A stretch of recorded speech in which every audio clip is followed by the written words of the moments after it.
Hey there, this is section 12.2. We're going to talk about surface area of prisms and cylinders. So remember, those two solids that we're going to talk about have two bases. And those bases are going to be connected by rectangles, and in the cylinder, it will just be connected by one face. So just some makeup of our solids again. A lateral face is just one of the rectangles from base to base. So the bases now are not included in these lateral faces. So it's all the rectangles that you see.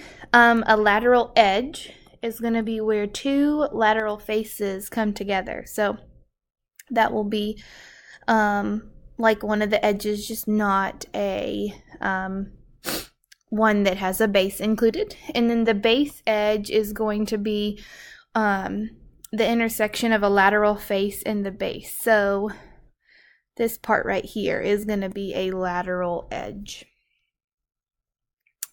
The altitudes are just segments that are perpendicular to the bases with endpoints on each plane. So if you notice, I have an endpoint on each plane, and it's the perpendicular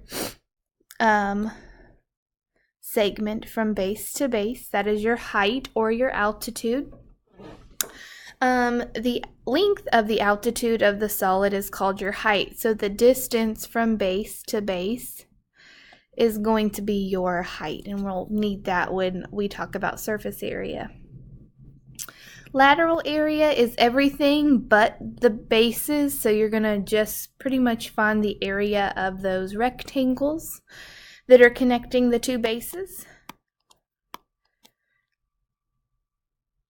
Axis is the segment with endpoints that are at the center of the bases, and it's not always perpendicular. So from center to center, whatever that segment may be, that's going to be called your axis.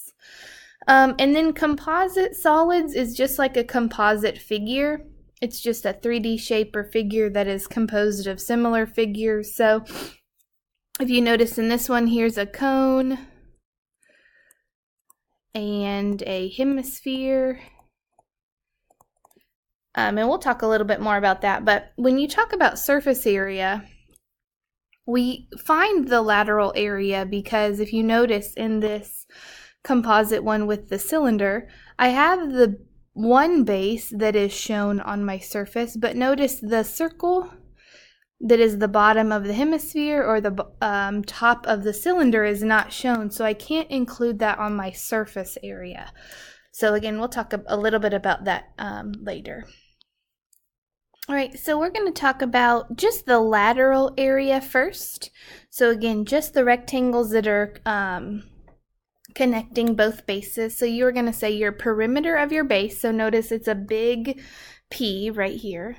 So big P times your height. So the height from base to base, the distance from base to base. If you see a big P or a big B, it is just going to pertain to your base itself. So a triangle, a rectangle, a square, a heptagon, a pentagon, or whatever.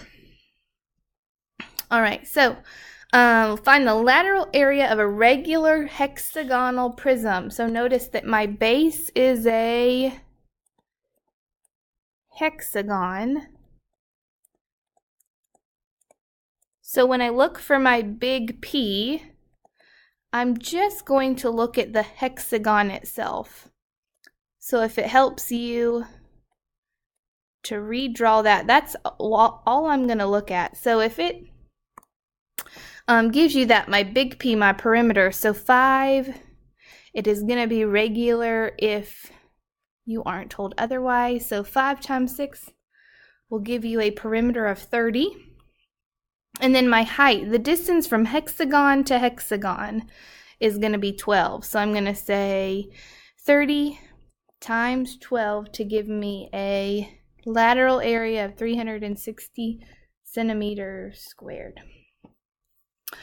All right, here is your answer for your check your progress. Make sure you show all your work.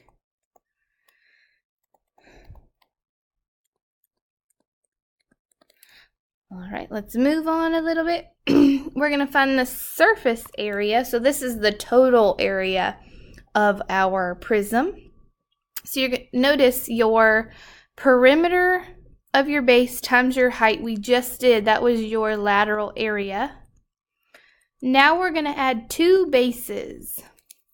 So now we're going to add 2 bases to it. So remember, big P or big B, you're just looking at the base itself. Remember, the base is how I name my solid. So those base areas, here are some ways you could fill in the blank there. So if it is a triangle as your base, you're going to use 1/2 BH.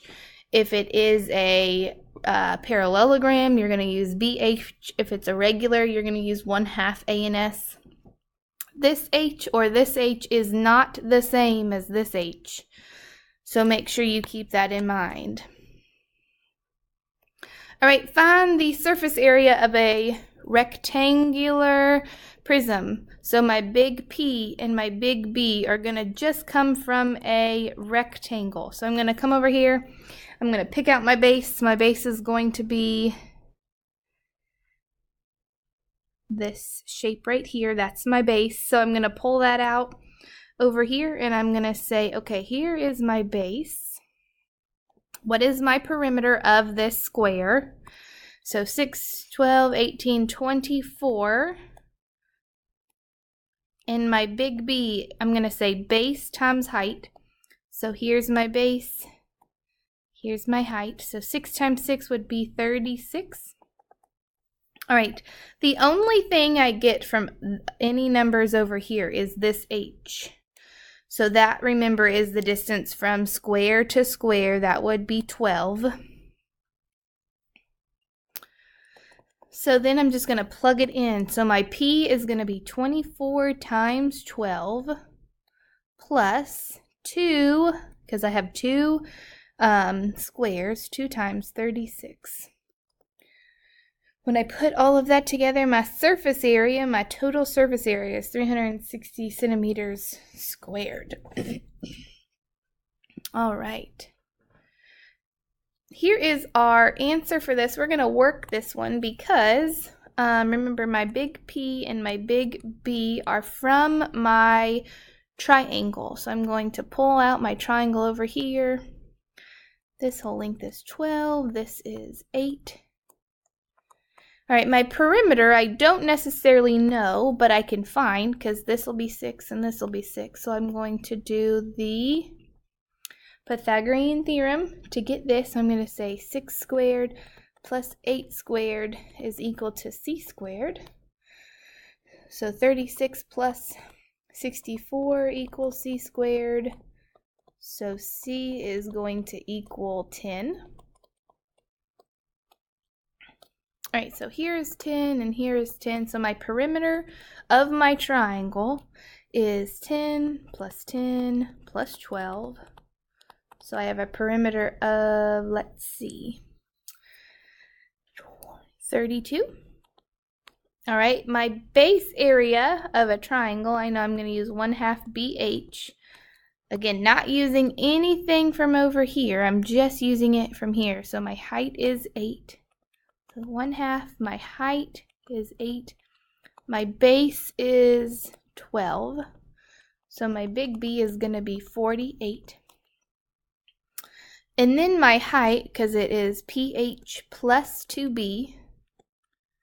So I have this, I need this. My height from triangle to triangle is 10.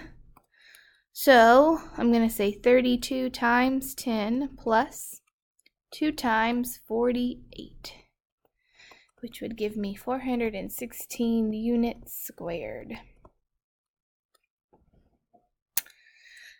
All right, so what if we have to do a cylinder? These are the same exact formulas, so it's nothing new. You're just plugging in for the circumference as 2 pi r, and then your lateral area times your height, plus 2 circles you have to include. So just keep that in mind.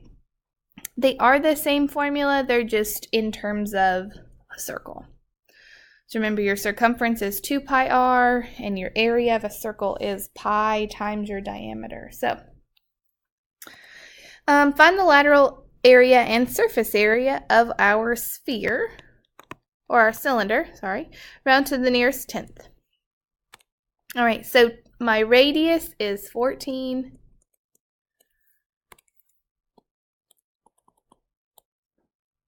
My height is 18, so I'm just going to plug in here and plug in here. So 2 pi times my radius, which is 14, times my height, which is 18.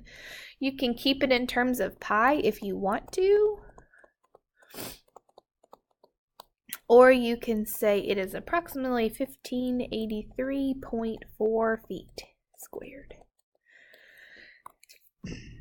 All right, surface area, I just need to add 2 bases to it. So I would say, I'm going to use what I just put here, 2 pi times 14 times 18. You can also pull down your lateral area if you want to, plus 2 pi. My radius is 14 squared. I'm only squaring my 14. That's it. That's the only thing that gets squared. So I'm going to make sure I do this one first and then this one, then I'm going to add them together. So I am going to get 2814.9 feet squared. All right, and check your progress right below that, and here is your answer for your lateral area and surface area. All right, and last one. A soup can is covered with a label shown. What is the radius of the soup can? So I know that this looks like the lateral area